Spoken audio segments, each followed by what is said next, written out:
Hello and welcome back to another video brought to you by MMO Play. Today we're taking a look at Torchlight 2. Yes, it was released last week, and we did have a first impressions video back from the beta, but we're going to take a look at just some gameplay after the launch came out.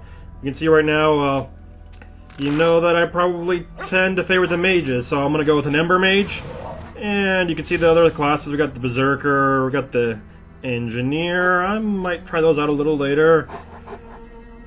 Alright, just picking out our customization. You can see my face, my pet, which I actually haven't picked a pet yet. That's the name I use for many things. If you see me in multiplayer, hey, feel free to come get in the game with me. And last time I had a cat named after, well, my real life cat. This time we're going to try a different pet. We're going to go with this guy. Although, thanks to fishing, I'm probably not going to have him as this too often. In fact, eventually I do get a giant fish that turns him into a crab permanently. For now, though, that's my pet. I'm going to name him after one of my favorite D&D characters I ever played. Alright, we're going to play Veteran, not Elite. Maybe I'll do some Elite in multiplayer at some point, but once you pick your difficulty, you're kind of locked into it for single player. So I'm just going to stick with this for now.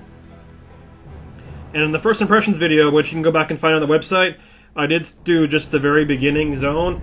We're going to skip ahead just a touch. If you want to go see the first area, go watch that video. Let's go a little forward and a little bit farther in the gameplay. Alright, here we go. About 20 minutes into the game, I'm wandering around the first zone after the main town, and it looks like I got a quest coming up.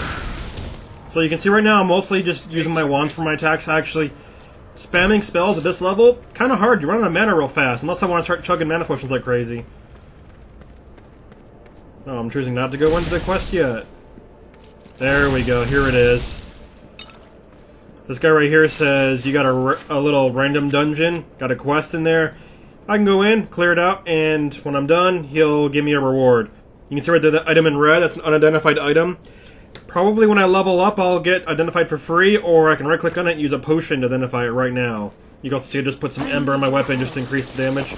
Because I'm using my wand so much for my damage, it's actually worth it to increase that. Eventually there'll be things I can put in instead, maybe increase other stats. Like I have one that increases my damage while dual wielding. Hey, that's kind of handy.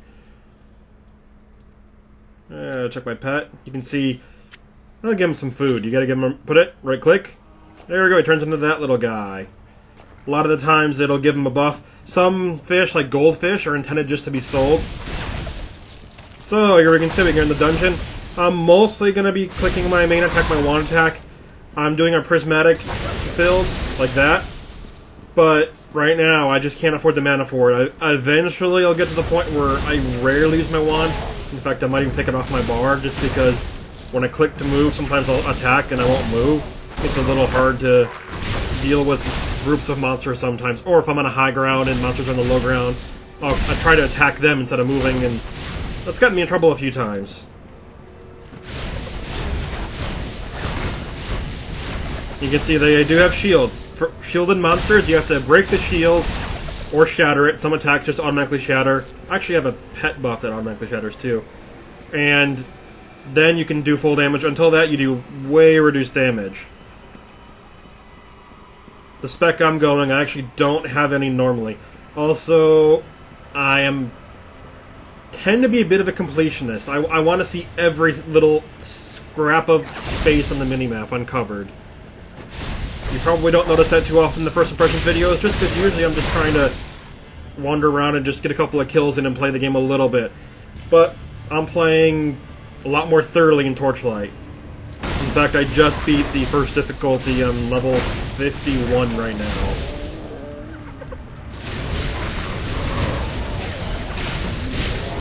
There you can see me spamming a little bit of my prismatic bolts. What they do is they cast a bunch of them. Think like Magic Missile in D&D if you're one of those players, like me. And it casts a bunch of little bolts, does damage. Usually if it hits one target, it'll add them up. It hits random targets, you can't really control it. It also gives them every effect, pretty much. It'll make them poison, burn, freeze, and shock. And if you have things that increase the damage of those abilities, like some of the passive skills, you'll notice your damage go even higher. That's kind of what my build is. I'm just focused around doing as much different kinds of damage as possible. I'm going to go really, really heavy into focus, increase my damage. I think when I get 250 base focus. I'm going to start to increase my light a little bit, but for now I'm pretty much all in. I'm going glass cannon. So here's just the basic gameplay of just working on one of my quests. You can see my skill right there, Prismatic Bolt. You also see this, it will randomly teleport monsters away from me. Actually, kind of handy for when I'm getting swarmed, but a lot of times I don't do it too much. If you like the game, hey, check it out. If you want to see more content from MMO Play, thanks for watching, and, well, I'm going to keep posting videos from Torchlight 2 and have fun playing it. Thanks for watching.